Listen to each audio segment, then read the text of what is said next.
Hi guys! For today's video, magluluto tayo ng dalawang menu. Dalawang menu po. Dito, pansit canton at dito, sarsyadong tilapia. Ayan. Sasabayin ko po. Nakaprepare na po yung aking mga lulutuin. So, para hindi na hassle sa pag-video. Kaya I'm starting. May mga oil na po yan sila.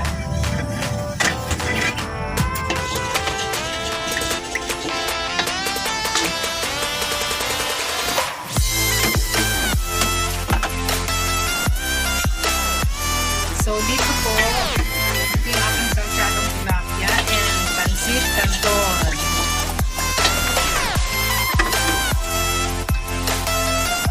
Una, mag-igisa po tayo ng bawang. Siyempre, lagi inuuna ang bawang.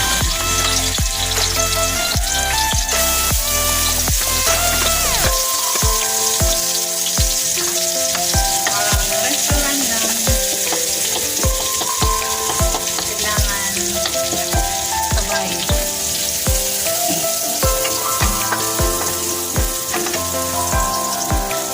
So, I hope nakikita nyo po guys. Then, gusto ko kasi nag-golden brown yung aking bawang. See? Kaya, nakakabahan siya.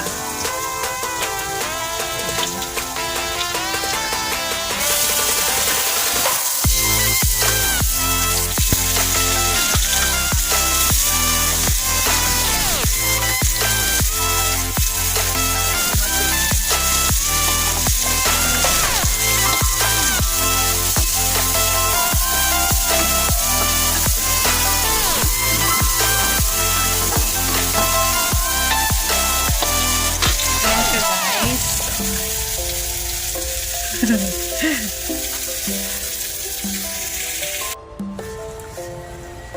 Yan. Pinatay ko muna kasi susunog siya. So, hinaan natin ito. Masyadong ano. Then, isusunod ko na dito yung pork. Ito po ay pork. Ang sahog. May ko siya dito kasi nahihirapan. Yan. And then, dito naman sa isa, ilalagay ko ang kamatis. Yan, kamatis.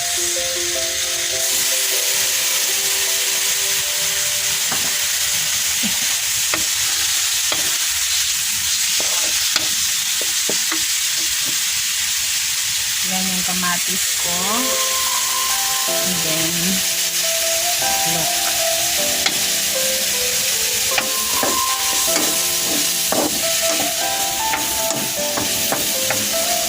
So, medyo kulang sa mantika yung aking kamatis. Ayoko kasi ng masyadong mantika. So, add na lang ako ng konti. Olive oil. Yes, I have olive oil here. Ayan. So, konti lang.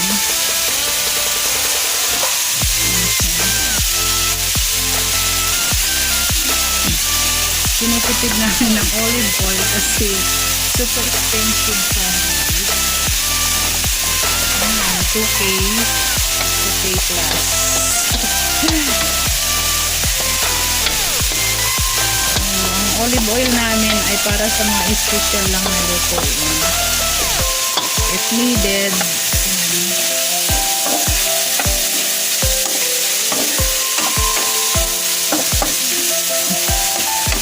so yan, rest nyo na. Yan, tingnan natin kung baka sunog na yung aking. So yan. Ito kasi medyo lutong-luto talaga yung luto. And then, sabawan natin ng tubig. Okay lang yan guys, marami kasi mas masarap pag marami. At saka need ko ng maraming sabaw kasi yung aming mga alagang aso, gustong gusto nila yan. Sabaw lang, ulam na. Diba?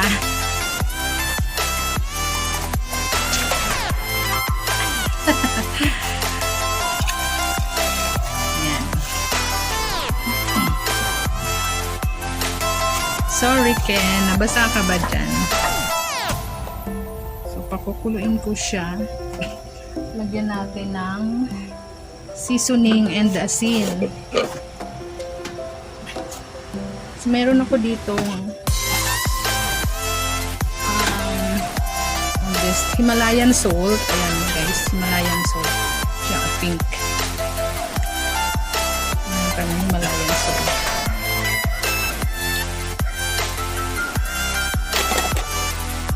Tansya-tansya lang yan. And buburan natin syempre ng all-in-one seasoning, granules. Yan, ako'y hindi nag-uubos ng isang sachet. Kasi hindi yan maganda sa ating kalusugan.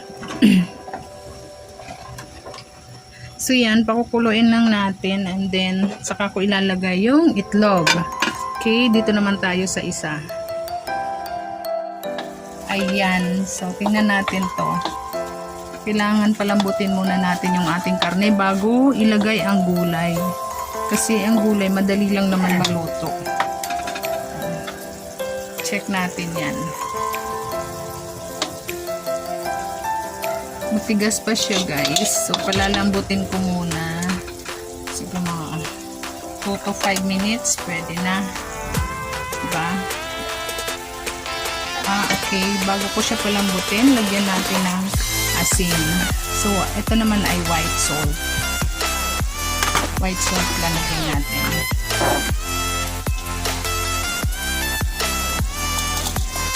Yan mo siya. Para manuot yung asin sa karne habang pinapalambot natin siya. Then, takpan. Okay, wait natin yan. Ito naman yung ating tingnan. Ayan, kumulo na siya. So, ilalagay ko na yung binating itlog. Ayan. Bumabo kasi yung usok niya, no? Luminaw na. Ay! Nalalagay ko na siya.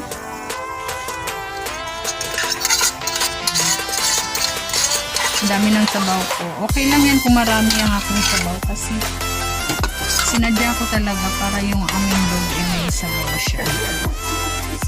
Kasi gusto nila yan eh.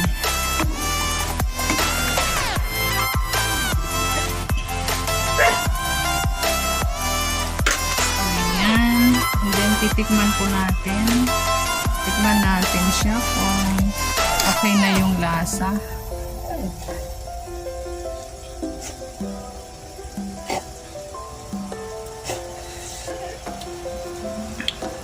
Medyo matabang. Dagdagan ko lang ng asin.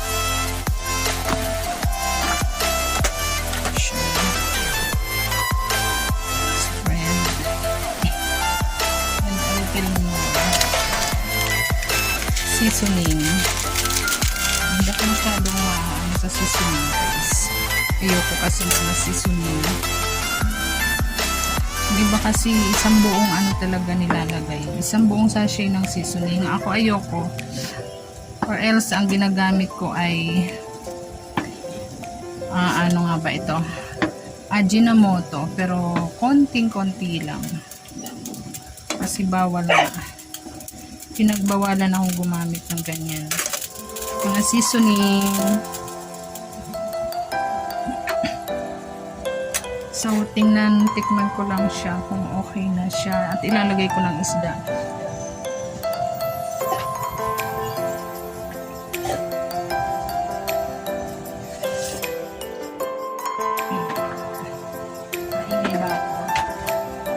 So, yan. Lalagay ko na yung isda. And guys, tilapia siya. Diba? Yan ay pampalasa. Para malasa siya.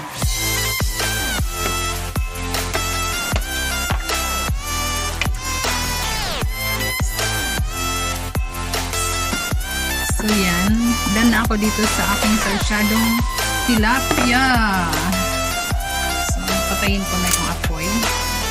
And then next naman ang aking asikasuhin. Check natin yung aking karne kung malambot na. Actually, lumit na siya kasi kanina pa. Mabuti naman at hindi natuyuan. Ayan, malambot na. So, ilalagay ko na yung carrots. Ilagay ko yung carrots.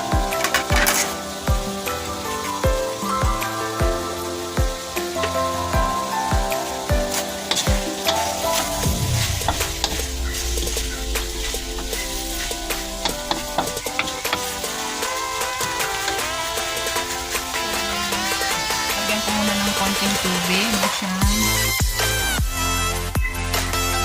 Pakuloyin. Pakuloyin ko lang. Yan, mahinang apoy lang guys. Pan. Alitel. Balikan natin. Next ko na yung ating repolyo. May repolyo. Alam nyo guys, itong repolyo ay galing barangay. Namigay sila ng mga gulay. Actually, repolyo lang naman. Nag-post sila doon pag marami-raming repolyo na pinamigay. Ayan, nakakuha kami ng 3 piraso. So yan, araw-araw kami naggulay ng repolyo. Diba? Actually, masarap naman kasi ang repolyo. Pag condit lang ang sarap. Sarap yan siya.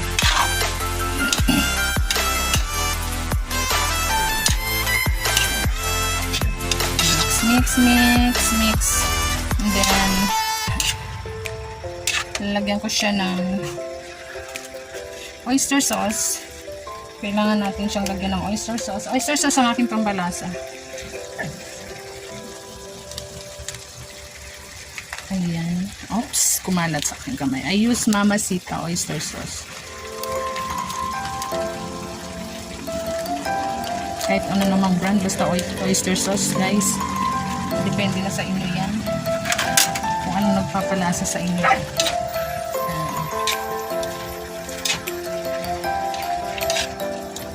So, tapos hahanguin ko siya pag tapos lalagay yung aking kanton. Actually, okay na to.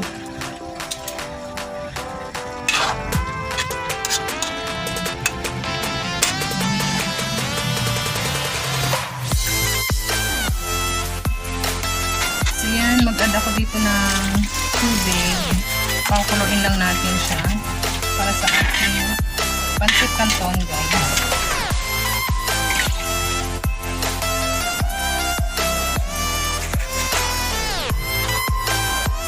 So, lalagyan ko siya ng seasoning. Ang aking ilalagay is ginisa, seasoning mix for the pancit. For the pancit kasi at gulay, gusto ko ginisa seasoning mix.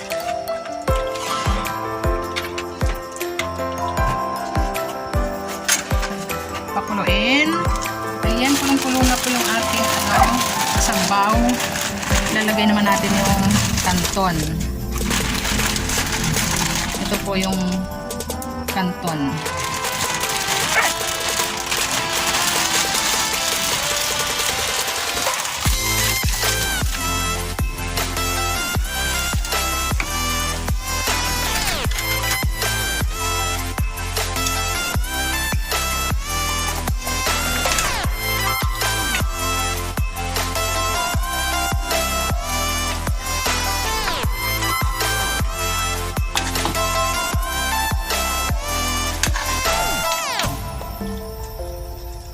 So yan, alam niyo po guys, ang pancit canton ay mas matagal maluto kaysa sa bihon.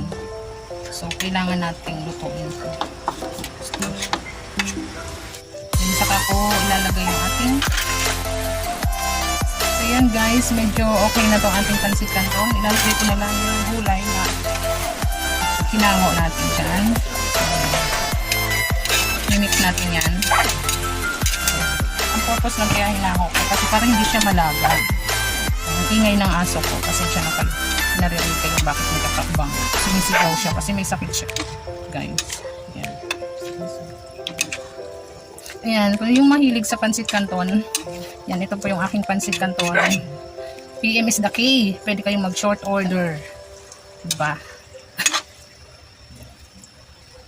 Kaya lang natin siya masabaw kasi sinisip-sip po niya yan yung ano, sabaw. Pag lumamig.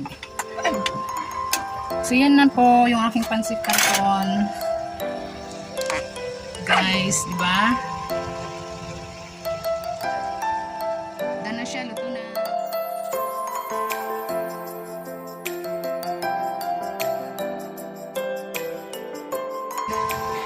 Ayan na siya, luto na.